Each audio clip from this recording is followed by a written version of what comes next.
You're staring at the ceiling again, aren't you? It's 2 a.m., and there is this nagging, heavy weight in your chest.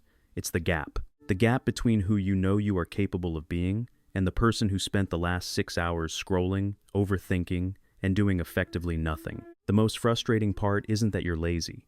It's that you have drive, you have ambition, you have a vision of a life that looks incredible, but for some reason, the gears aren't catching. You feel like a high-performance engine stuck in the mud. If you have high potential but feel completely stuck, it's usually because of these 6 specific traits. First, you are a professional overthinker.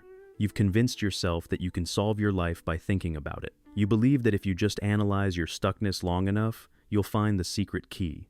But life isn't a math problem, it's a series of actions. You don't figure it out by thinking, you figure it out by doing.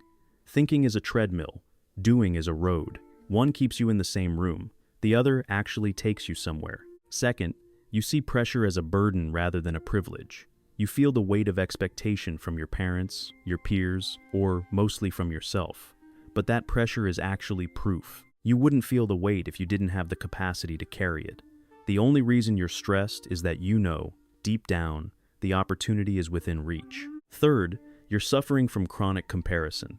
You see friends with stable salaries, people your age buying houses, or creators who seem to have it all figured out. You feel like you're playing a game of catch-up where the finish line keeps moving. You're comparing your behind-the-scenes footage to everyone else's highlight reel. You're in a different season, but you're judging your winter by someone else's midsummer. Fourth, you have a fear of walking in the wrong direction. You're so afraid of wasting a year on the wrong path that you've spent 3 years standing still. Here is the truth.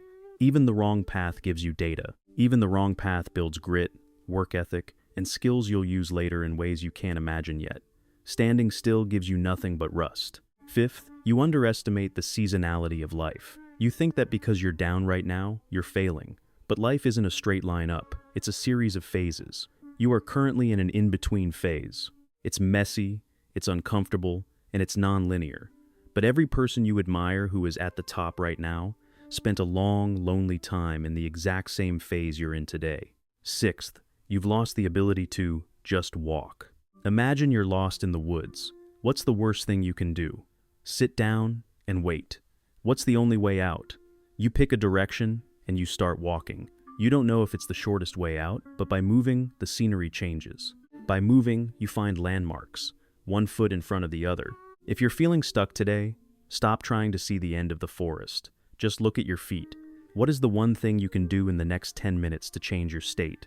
Do that, then do the next thing. This journey of realizing your potential is lonely, and the noise of the world makes it harder to hear your own intuition. If you want a weekly reminder to stay on the path and stop overanalyzing, join my newsletter. The link is in the description and the pinned comment below. It's where we go deeper into the mindset shifts required to actually move the needle. Remember, you are exactly where you need to be to learn the lesson that will take you where you want to go. The winter doesn't last forever. The season will change, but only if you keep moving forward. Stop thinking. Start doing. I'll see you in the next one.